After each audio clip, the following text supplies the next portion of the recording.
سلام. من سارا هستم. 38 سال سن دارم. در حال حاضر تهران ساکنم و اصالت من نهاوندی یکی از شهرستانهای استان همدان هستش. اتفاقات ماورایی زندگی من از اونجای شروع شد. به خاطر شغل پدرم که نظامی بود باید چند سالی رو توی پاوه یکی از شهرستانهای استان کرمانشاه زندگی میکردیم. البته پدرم در حال حاضر در قید حیات نیستن و دستشون از دنیا کوتاهه. اتفاقات زندگی من شاید تخیلی و داستانی باشه، ولی لحظه به لحظهش واقعیت زندگی من و پر از درد و رنج هستش. سال 1376 پدرم منتقل شد به استان کرمانشاه.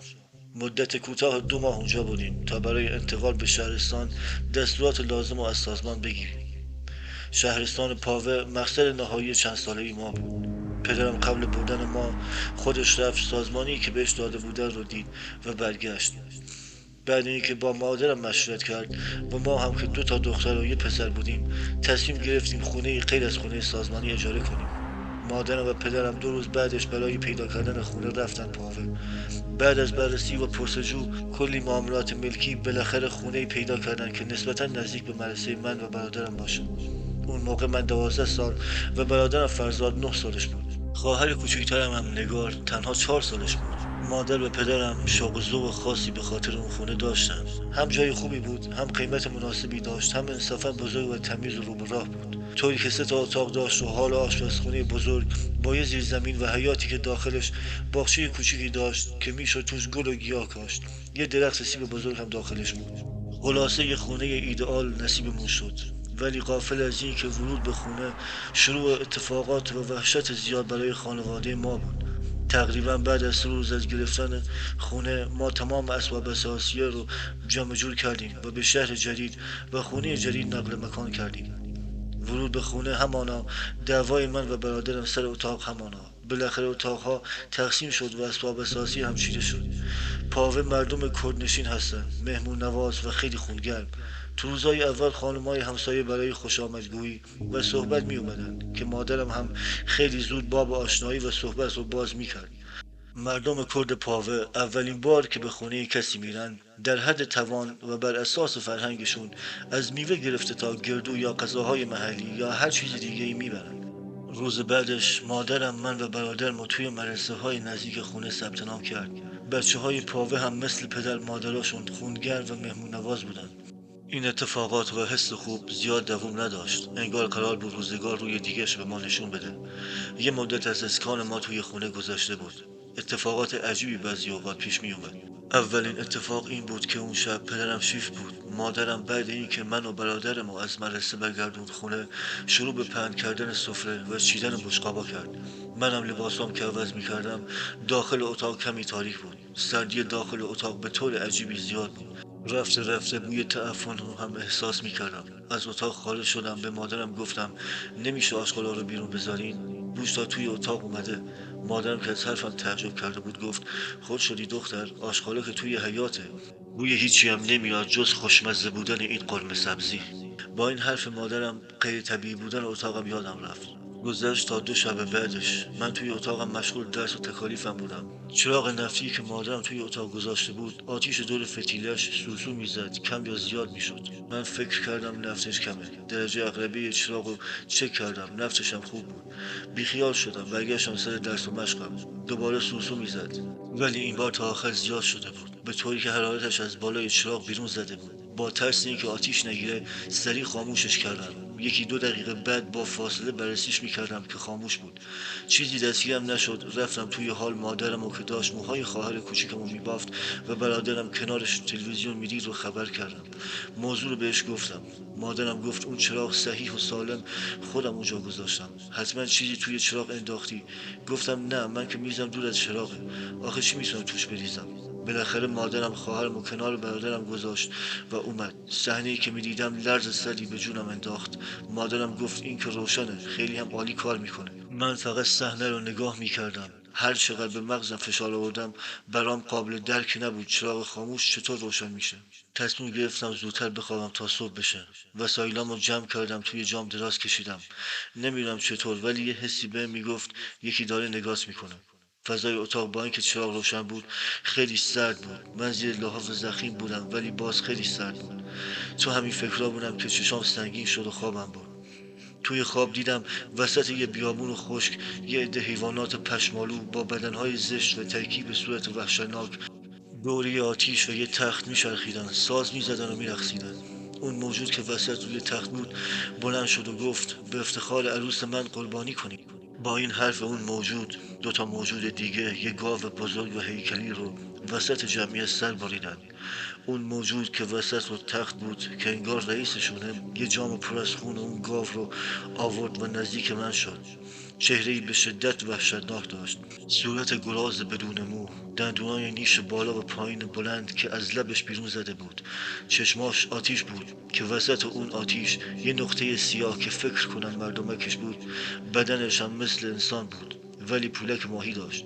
پاهاش پاهای اسب ولی چاقتر با 3 انگشت و خیلی هم قد بلند بود. یه زنجیر که مثل گدازه آتیش از شدت گرما سرخ بود روی گردنش مثل گردنبند انداخته بود. سمت من اومد. من که انگار خوش شده بودم روی سرم دست کشید و گفت تو مال مایی، عروس ما هستی.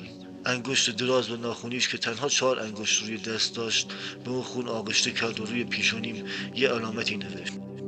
بعد اینکه اون علامت رو نوشت جمعیت انگار از شدت خوشحالی منفجر شده باشه شاد و هلهله کنان به بدن گاو بیچاره حمله کردن و اونو تیکه تیکش کردن. از شدت فشار ترس از خواب بلند شدم. کل بدنم خیس عرق بود.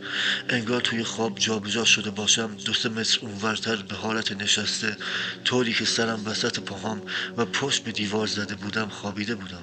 من که تا چند دقیقه منگ و گنگ بودم و به هر سختی خودم رو جمع جور کردم. از ترس زیاد نتونستم راحت بخوابم. توی جام بودم، پتو رو روی سرم کشیده بودم. کم کم چشمام داشت گرم میشد. تو حالت خواب و بیداری بودم که احساس کردم پتو از روی سرم کشیده شد پایین. میخواستم مادرم رو صدا کنم ولی کل بدنم بی‌حس بود. هیچ حرکتی نمیتونستم انجام بدم.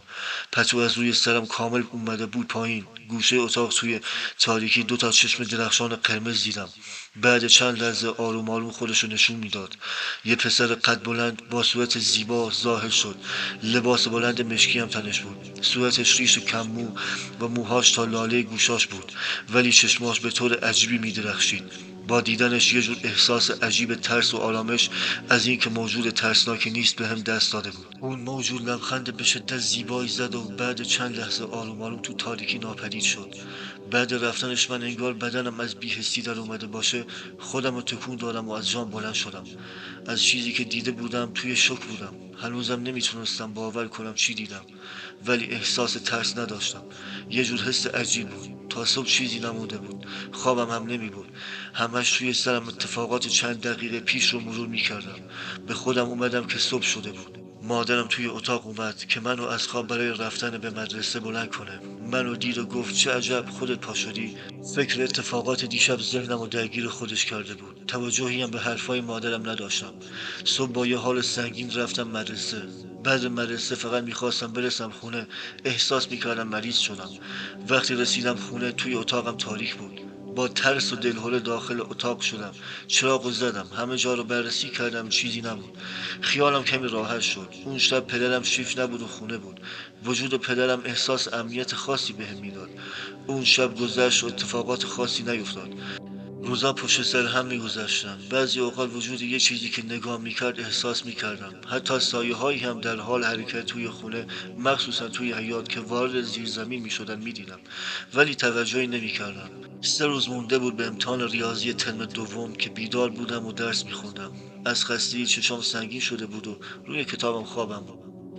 اون شب خواب عجیبی دیدم. توی خواب دیدم یه عده میمون سیاه بزرگ شبیه گوریل دور تا دور 2 عروس میچرخن و دست میزنن و میرقصن.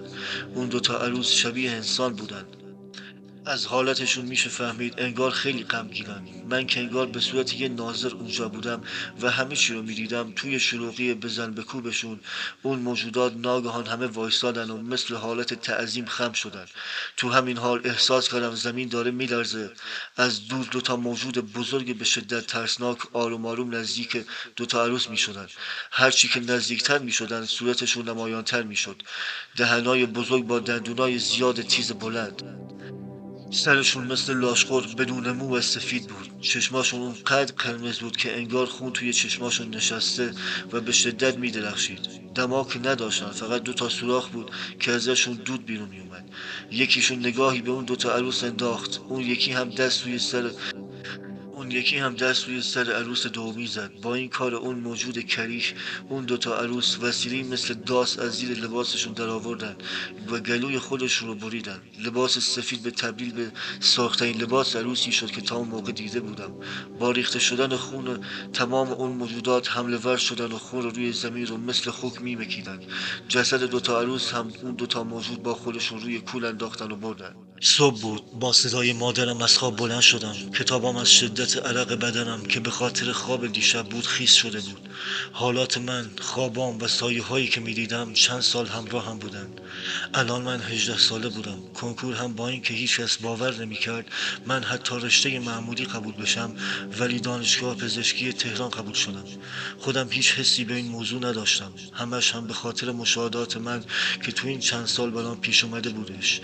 بارها به مادرم مشکلمو گفتم، ولی مادرم اعتقادی نداشت و به هم میگفت توهم به خاطر خستگی درس خوندن هستش. تقریبا چند روز از اعلام نتایج کنکور گذشته بود که کل خانواده به غیر از من خونه خالم رفته بودن. شب بود. باز هم دوباره سایه ها رو می دیدم، ولی ترسی نداشتم چون به این موجودات عادت کرده بودم. ولی این بار اسمم رو صدا می کردن. از شدت ترس خشکم زده بود. عرق سرد از بدنم آروم پایین می اومد. دوباره اسمم رو صدا کردن.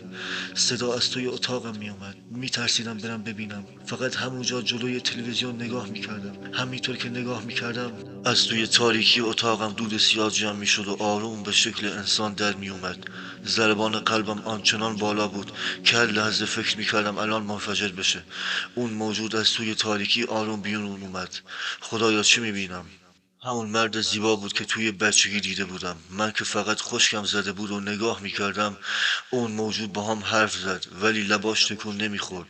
به هم گفت من کابان هستم، پسر رئیس قبیله القاصر. ما در کوهستانهای اطراف زندگی میکنیم، ولی من و تعدادی از اعضای قبیلم در زیرزمین خانه شما مدتها زندگی میکنیم تا زمانش برسه و برگردیم به قبیله. من از زمانی که بچه بودی عاشق تو بودم و منتظر بودم که بزرگ بشی. اعضای قبیله من باید 10 عروس انسان قربانی کنن و تقدیم ارباب تاریکی کنن تا از تبعید خارج بشیم و به مکان و محل اصلی زندگی خود برگردیم. رئیس قبیله و تمام افراد قبیله به کوهستان اطراف شهر تبعید شدیم.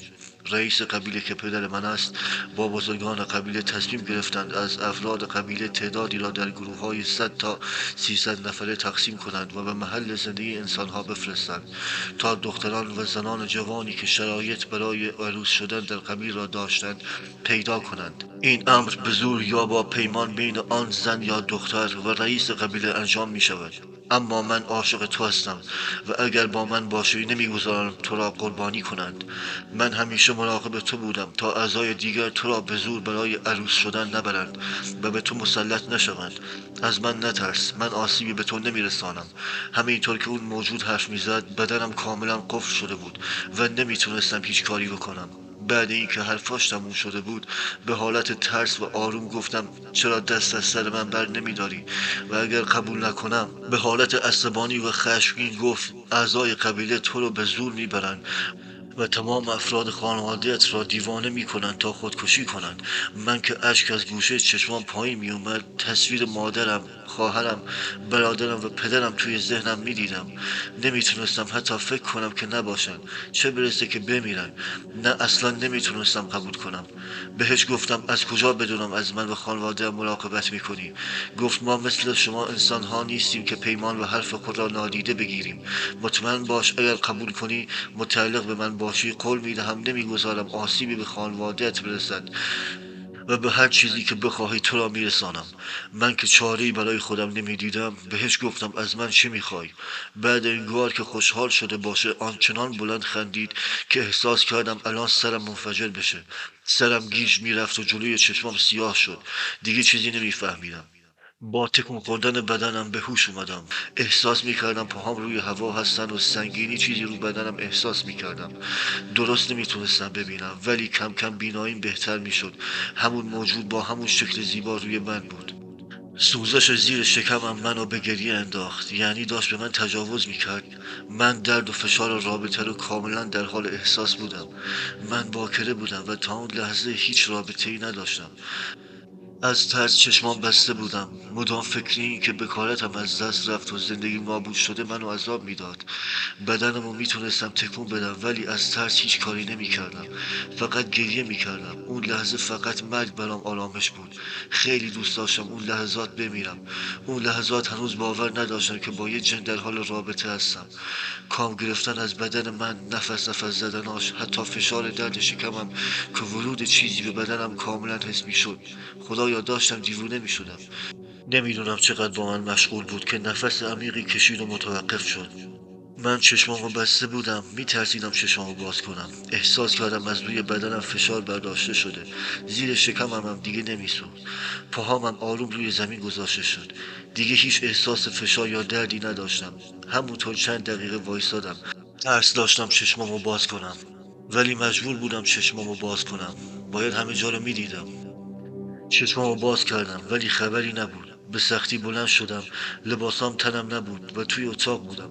همه چی آروم بود. سریع لباسامو تنم کردم. جلوی آینه رفتم خودمو میدیدم. اون لحظات عذاب آور جلوی چشمام میومد.